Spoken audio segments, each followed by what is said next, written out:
আমার স্ত্রী যদি আমাকে সহযোগিতা না করতেন আমি কিন্তু পারতাম না। ওনার সহযোগিতা আছে বলেই আমি পেরেছি। আমার আপনাদেরকে কিচ্ছু দেবার নেই। আজ এই মুহূর্তে আপনাদের কাছে শুধু আমার চাইবার আছে। ঘরের মানুষ, এই যে আমি এত রাত্রে যে মিটিং করছি, এই যে রাজনীতি করছি, এই যে কাজগুলো করছি, আমার স্ত্রী যদি আমাকে সহযোগিতা না করতেন আমি কিন্তু পারতাম না। পারতাম? ওনার সহযোগিতা আছে বলেই আমি পেরেছি। ঠিক একইভাবে আপনারা বগুড়ার মানুষ যদি আমার পাশে থাকেন,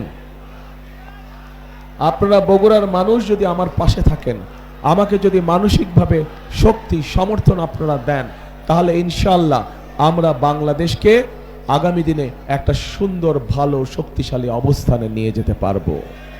কাজেই প্রিয় বগুড়াবাসী, আজ আমি আপনাদের কাছে চাইতে এসেছি আপনাদের সমর্থন, আপনাদের সহযোগিতা, আপনাদের দোয়া আপনাদের কাছ থেকে আমি চাইতে এসেছি।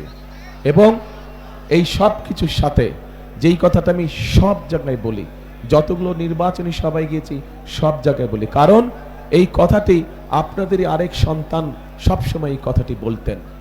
তার নাম হচ্ছে শহীদ রাষ্ট্রপতি জিয়াউর রহমান।